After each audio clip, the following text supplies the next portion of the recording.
So what is this? Big game hunting? We're big game hunting this morning? All right, can I play this for you? Yeah, This was please. this was from Steelman and Thune at noon yesterday. Okay. And Steely asked this question. How do you guys feel about Thursday? Oh, sorry. Wrong clip. I have it queued. Sorry, wrong clip. I love They're Thursday. still coaching. Yeah. Oh, hey, hold on. Wrong clip. Hey, boy, your guy's on it today. So, defensive coordinator. Waiting game Waiting game. because Because OU has a big target in mind that they want to see where things go with. Jim Knowles. Listen, Steely, we played this game yesterday. I'm not going to tell you who it is. You see what I have to deal with? Yeah. It's not even – listen, I haven't even said it behind the paywall. Okay. I can't say it right now. So it's somebody clearly who's coaching in the playoff. Did I say that? You don't have to say that. Okay. They're still coaching, unless it's an NFL guy. OU's next defensive coordinator will be Pete Kwiatkowski. There you go. All right, so you don't expect anything there because it kind of seemed like for a minute there were a lot of people who thought, well, it's going to be Wes Goodwin. And look, I still think that's likely where things land. But Wes Goodwin is like the linebackers coach and Linebackers coach and co-DC. co-DC is what it would be. With Brent basically, again, being the DC. Mm-hmm. It comes down to, can you make the splash higher? And if not, at that point, it probably becomes Wes Goodwin. All right, so that's kind of where all this started with our buddy Parker, who's on after us and on OUinsider.com. It led to a lot of questions from us, Dusty. Why would Brent Venables bring in someone that's going to have a completely different language on their defense? And if you're big game hunting, there's not really a guy that has a tie to Brent when you're looking around right now. I mean, Gene Chizik is out there, but I don't know if many fans would consider that big game hunting right now. But what do you make of that? Interesting. Yeah. I think it winds up Wes Goodwin. So I would just caution everyone from getting like overly excited, like that there's going to be this big game that's out there, and then you land on a guy who just got fired. Right. That would be my caution. Because the reality is, I think the defensive coordinator is your head coach, who's a really good one, who's probably better than anyone you could go hire, right? Because that's when you bring in Wes Goodwin, that's essentially what you have, is because they speak the same language, much like Zach Alley.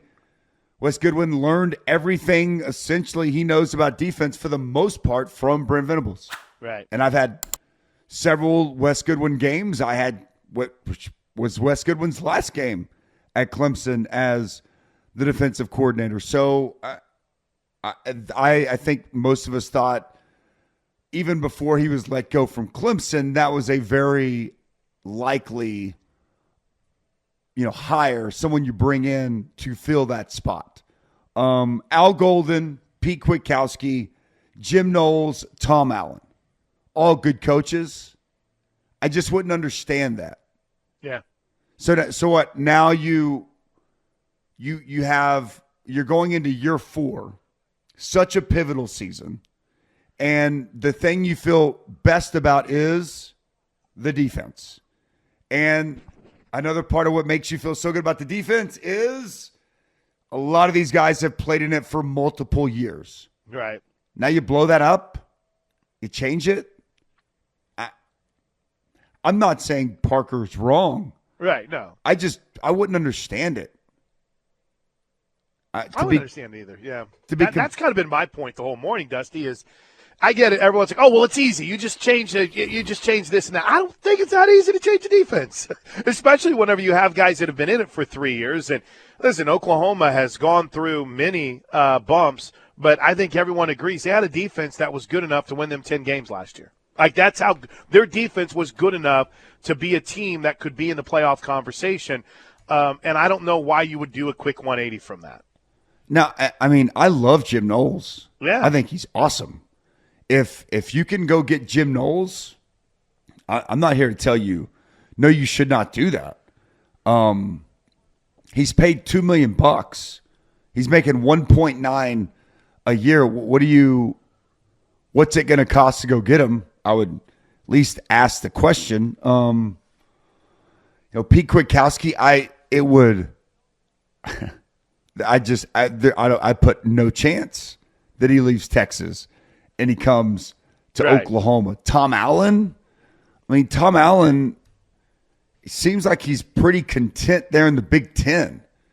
He was a D coordinator at Indiana. He was the head coach at Indiana. And now he's become the D coordinator at Penn State. And I don't know if anyone in the NFL, right? Maybe like a Jim Leonard or someone like that, maybe, or the guy that was at BC and is now the defensive coordinator at Green Bay. They love him. I don't think he's going anywhere. So that's a really good point when you say, "Oh, they're going to get a big Hafley, name." Yeah, Hafley. Thank you. Who used to be at Boston College. When you say, "Oh, yeah, they're trying to get this big name," when they don't, suddenly everyone is like, "Oh, great, here we go again." Exactly. Right? Because, That's where I don't. And again, I think Parker's only sharing what information he's been given and asked a question. Yep.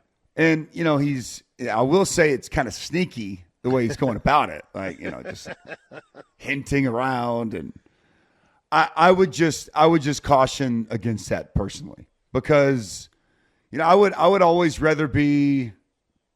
The last thing I would want is to get my hopes up and thinking, oh, we're in on this big prize. Oh man. Right. And then all of a sudden it's underwhelming. There's already been underwhelming news with Zach Alley leaving, going to West Virginia. That's kind of my thought process. We'll see who it is, but if I had to throw my guess out there, it would have been Wes Goodwin from the first day Zach Alley left, and it would be Wes Goodwin right now. So that could be wrong, and that's okay. I guess I would rather be wrong and this hire comes in, I say, wow, that blew my mind. Right. Than to sit here and be thinking, oh, man, who's this going to be? Oh, it's Wes Goodwin. Right. So that's kind of where my mind's at. And I don't know if Coach Venables, and maybe there's people out there that say, well, he's got to relinquish control. That's the only way this thing works. I just don't know if he can turn that off. Yeah. Knowing the man as well as I do, I don't think he's wired that way. And I find it hard to believe again, like the assistants, the players, everybody has been, 3 years now working, understanding this system, this scheme, growing in it, evolving in it. And now you bring in someone else, either at the very least, I think you'd bring that person in and they would learn what you're doing. Why would one of those coordinators from a playoff team, or, again, unless there's the name we're missing, why would they want to come in and scrap what they're doing to do what somebody else wants to do? You know what I mean? Mm-hmm. The sentiment that I gather from the fan base, Dusty, is if they wanted this to happen, the reason would be, well, and you touched on it a little bit, Brent Venables, he needs to be a CEO, right? We can't have him calling plays. We need him to just be the CEO, the head coach of the football team. How challenging do you think it is for him to call plays, be the head coach? Like, what type of challenge is that for a head coach? It's tough for a lot. Sark calls his own plays. The other ones don't. I was trying to go through, Ryan Day does not. He did previously. Chip Kelly has clearly been brought in to call the plays. Marcus Freeman does not. Al Golden does. I'm sure he's in the conversation with Al Golden. James Franklin does not. His coordinators call their plays. There's a lot of coaches out there, though, that call their own plays. I think for him in particular, he was a coordinator for so long. He is so hands-on with that defense. That's his baby. Go out and watch scout team practice. What's the alter ego? Is it Jimmy Green Beans? Jimmy Green Beans. He is so dialed into that, and I think you want him to be, though. Did I think it was, for Zach Alley to come in and maybe relieve some of that time and overseeing of the defense, because there's that full trust there? I thought that was a bonus. I thought it was good. I do think head coaches are spread so thin that there are a lot of other facets and areas you've got to be able to, be aware of, spend time on, and be efficient in those areas. And if you're so dialed in on defense, it's tough to do that. So I do think that there is an element that it makes sense, like you got to relinquish some of that. But for him, I don't even know if it's possible for him to fully relinquish control. And at the very least, to run what he once ran, right? And the way he wants it ran. That's why I think having somebody that has experience with him and or learned from him makes the most sense. But I think that's hard for a lot of coaches. But I think especially Coach Venables, he is such a hands-on, defensive-minded, and think about how long he was a defensive coordinator. I mean, he was a defensive coordinator for a long time, guys. Long time. And I would never say he's incapable of doing something, but I think that's just very outside of his personality. And I think he has to look at it on some level. I'm here because I was a great defensive coordinator. There's other things he's great at. But at its core, arguably the best defensive coordinator in college football for over a decade when he was at Clemson. And that's, what made him, I think, not just Oklahoma, but other schools as well that looked at him as a potential head coach, wanting to be the head coach. And it's hard for me to see it. You're around him more than me now, Plank. I mean, you see it. Can you imagine him stepping away and not, being able to fully oversee that defense? I mean, even Coach Stoops, Coach Stoops, when he was the head coach, it was always his guys running his defense, right? Right. And that's and Coach Stoops wasn't a D coordinator as long as Coach Venables. But Coach Stoops had Coach Venables, Coach Mike. There was Coach Venables, and it was Coach Mike. Right? It was it was his guys. And I'm not saying you have to have somebody that's worked for you before, but to go completely outside of that at this point and bring someone new in and then take steps away from what you want to do and how you want to do it, I think it would be very difficult for him to do that. And it's just it just feels like this is such an important year. I find it very hard for him to think that him removing himself from the defensive side of the ball is a benefit in them achieving what they need to achieve in such an important year next season. All right, we're hanging out with Dusty Dvoracek. There's some thoughts on the story involving the defensive coordinator and Parker's comment yesterday. In the meantime, Dusty, you got two big games coming up, and we start a stretch of 5 straight days of playoff football beginning tomorrow night at 6:30 with Notre Dame and Penn State. You mentioned it. James Franklin got some of the heat off of him by winning the first 2 games, but I mean, it wasn't a big-time matchup. Now you got a big-time matchup. You're playing in the Orange Bowl. You mentioned he empowers his coordinators. Andy Kwiatkowski is his offensive coordinator, and, of course, you mentioned Tom Allen as defensive coordinator. You think they've got anything for Notre Dame on Thursday night? I do. I think this is going to be an excellent game. I'm leaning Notre Dame in this game, but I don't have conviction. I think this game could go either way. I really like the balance they have on offense. Andy Koltenicky from Kansas has been really good offensively. They've got Allen, they got Singleton.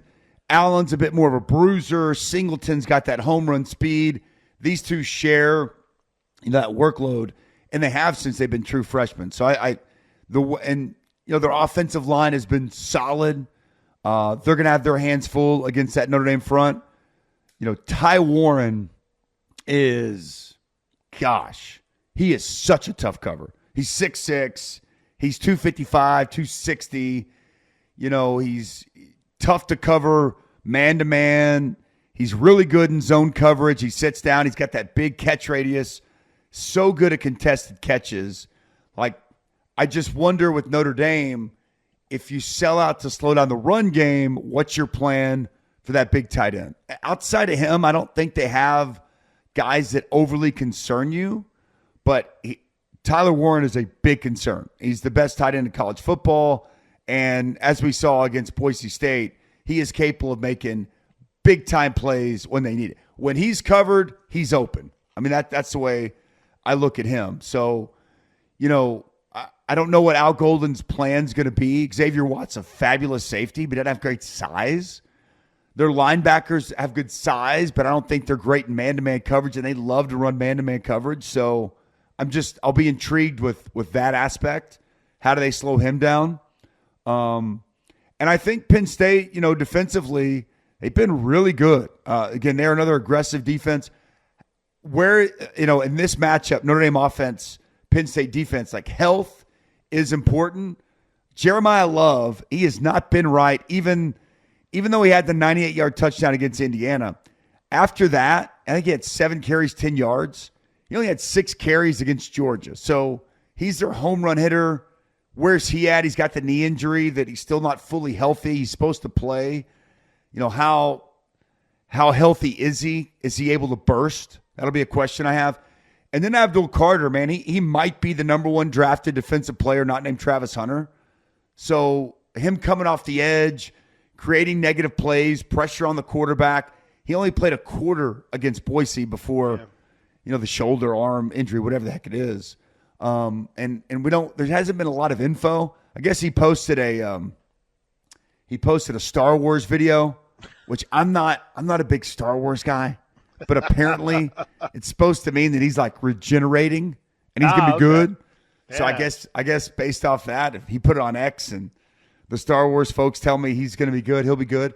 That'll be, those two guys' health is going to be important. But man, Notre Dame has impressed me so much with their ability to overcome injuries. Yeah. They've lost offensive linemen. They've lost defensive linemen. They lost Benjamin Morrison, one of the best corners in the country, and they just keep plugging along. They're playing with really good physicality. They continue to show they're extremely well coached from Marcus Freeman. And Riley Leonard, man, he just has a knack for making plays when he needs to. The pass game it's sus, as my kids would tell me. But him as a runner is really, really good. So do I think Penn State got a chance? Absolutely. I think this is a coin flip kind of game, but I'm leaning toward Notre Dame. I like their physicality. I like their focus, discipline, their ability to take the ball away. And I like the ball in Riley Leonard's hands to make a play when Notre Dame needs to. But I could make a case for either team. I think it's going to be a really good way to kick off this playoff tomorrow night.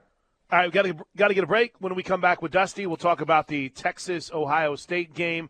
Plus, get some of your text in here. As we are on the road, we're at Caven's Disaster Response Group on a Wednesday, right here on the Ref. I had to laugh, Dusty. The very first text that we got for this next segment was from Sean, and he writes, Dusty, Josh, Plank, we're all Buckeyes now. I mean, come on. First of all, looks like they're not going to consider postponing the game at all. They feel good about the weather pattern right now.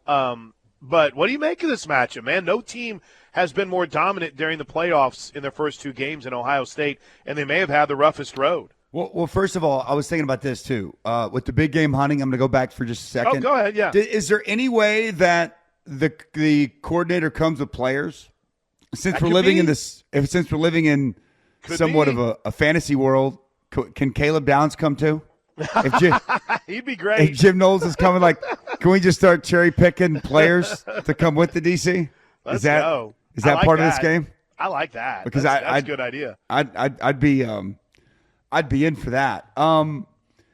So on my phone this morning, I looked up Arlington, Oklahoma on my Weather Channel app. Right. And it said 3 inches of snow. Now, I had on, with Danny and I yesterday morning, we had on Anwar Richardson. Yeah, Texas guy. Sorry, guys. We had on a Texas guy. He said 12 or he said 13 inches of snow. And it is like, wait a minute. I grew up in the Dallas Metro. I don't think we ever had 13 inches of snow. This almost feels like a fish story. Now I'm looking at my app, and it's saying in the next 48 hours, 2 inches of snow in Arlington, Texas. I mean, yeah, they're keeping it where it's at. I mean, I feel like this is, and I get it in that area, and even here, if it snows 2 to 4 inches, it's a big deal, and stuff shuts down. It's tough to maneuver. We're not equipped. The Dallas Metro is not equipped to deal with a lot of snow. But I do think that this thing it seemed like it's gotten a little bit blown out of proportion. And yeah, the Cotton Bowl released a statement this morning that everything is on time, everything is good, and we're going to make it through this snowmageddon that's coming through the Dallas Metro. Boy, Ohio State, wow. That what they've done these last two games is crazy. They are showing you why a lot of people thought they'd win a national championship, and that they have the best roster in college football. And when they fire on all cylinders, good luck trying to deal with them. And I think that's the reality. If Ohio State plays at their best, to the level that they're capable, the way that they have the last 2 weeks, I don't think anyone's beaten them, Texas included. But they haven't done that all season, and it's not a guarantee that they're going to continue to play at this level. That's definitely possible, but it's not a guarantee. But I mean, I think you have to start with the way Will Howard's playing. He is back-to-back 300-yard games. Jeremiah Smith is scary good. Emeka Buka is excellent, and he's a number 2. And then you've got, 2 NFL running backs in the backfield.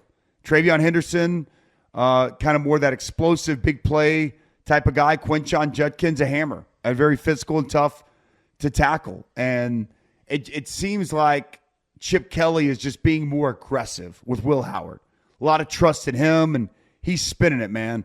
And it's huge when your offensive line, who's lost multiple starters due to injury, when they're playing the way that they are. They got whooped against Michigan. And since then, they haven't given up a sack and very few negative plays. So it's just everybody's playing better, and the coordinator is putting the ball in his quarterback's hands. And then defensively, I mean, it's the best defense in college football. Number 1 scoring, number 1 total. They dismantled Dylan Gabriel in that Oregon offense with pressure, with coverage. I mean, they got NFL talent everywhere. The way those two ends are playing, Jack Sawyer, JTT, they are so tough to deal with. And that, to me, as we look at this game, like that, Texas has to play better up front. If Texas' offensive line doesn't play better than they did against Arizona State, I have a hard time believing they're going to be able to win this game, because Arizona State chewed them up. They could not run the football in Arizona State. 53 yards rushing.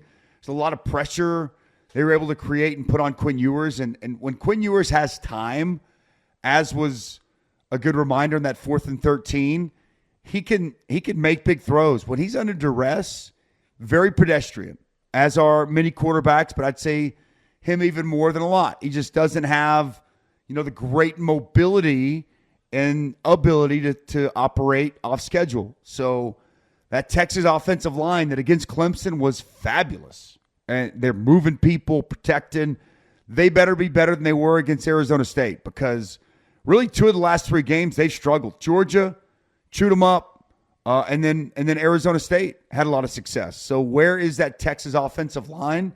Because if they can't deal with those guys up front for Ohio State, it's going to be a long day for Texas to try to operate, running the ball, protected for Quinn Ewers. Which way are you leaning? Notre Dame, Penn State, and how do you see this matchup playing out? Well, for the Texas-Ohio State game, I'm leaning Ohio State. I think Texas can make it a game, because I do like Texas' defense. And I think my expectation is they'll have a relatively good enough plan for Jeremiah Smith. I respect Pete Kwiatkowski. I like their defensive line. So I think that their defense will find a way to create some stops and keep them in this game. We'll see what their offense can do. But I like Ohio State to beat Texas.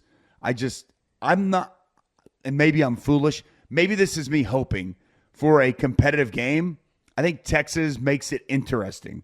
And I don't think it's just a blowout. So I'm going to say Ohio State wins, but I would say especially if this thing creeps around a touchdown, I'd like Texas to cover. And in the other one, I like Notre Dame. I got Notre Dame winning it. Now, full disclosure, before the playoffs began, I filled out one of those ESPN college football, playoff brackets. Mm-hmm. My bracket is undefeated currently. Ooh. So I'm sticking to what I had, and I had an Ohio State Notre Dame national championship game. Nice. So there's part of me that's just kind of sticking with that. But as I've looked and analyzed everything that's gone on to get to this point, it's played out similar to the way I thought, and I think I still like those picks. So Notre Dame wins a close one, and Ohio State beats Texas. But I think Texas. Am I crazy, Plank? Am I just trying to will this to be two competitive games? But possibly so. But I do think we get really good football tomorrow night, and I think with two big brands on a big stage Friday night, I think Texas steps up. Just won't be enough to win the game. I know Josh has more on the playoffs, but I wanted to throw one quick take in here off the Knippelmeyer Chevrolet text line for you before we let you get out of here. John in Blanchard writes, Jesse, what do you think of Kendal Daniels and Marvin Jones Jr. and Brent Venables' defense? Also, I feel like he deserves more time. They gave Porter grace. I believe BV deserves some also. We talked a little bit about Marvin Jones Jr. and Kendal Daniels yesterday because you saw a lot of the Beggs product whenever he was at Oklahoma State, didn't you? I have. And it's his versatility that I think makes him so intriguing. And, with this defense, as it's multiple and, whether it's the cheetah position or other positions on this defense, I think that's what intrigues you the most. He's 6'4", he's 230 to 235, and he's really athletic. He can make plays. I think he's a really good blitzer. I like him more around the line of scrimmage. I think that if you can limit how much he has to be, in too much space, I think the better. But I think that, him having played up top as a safety, second level as a linebacker, he's got experience at multiple positions, and just his body type and, his skill set, I think just provides versatility. So I think anytime you can be a versatile player, you're going to be appealing to a lot of people, especially for Brent Venables in this defense. And, for Marvin Jones Jr., he's a long, twitchy athlete off the edge. That's what he is. And so especially when they're in their four-man look, whether he's standing up off the edge, he's got his hand down, he's an up-the-field guy who could be disruptive and who can win off the edge of the pass rusher. And you put him opposite R. Mason Thomas, and that's potentially one of the better duos that there is in the SEC and in college football. So the real key with him is just going to be consistency. Down in, down out, getting it done, and, being able to really hone in and maximize on what I believe is his last year, right? He's got 1 year of eligibility. That's right. Right. So just to take full advantage of that final opportunity. So I think both guys have the chance to help impact this defense. With Kendal Daniels, I'm not exactly sure where they see him fitting. My guess is at one of those linebacker spots and maybe some cheetah to be able to move around and vary a little bit. But for Marvin Jones Jr., there's no doubt. He is an edge guy through and through, and the key will be for Miguel Chavis to get the most out of him down in, down out, because the talent, man, it is absolutely there. One more on the college football playoff semifinals.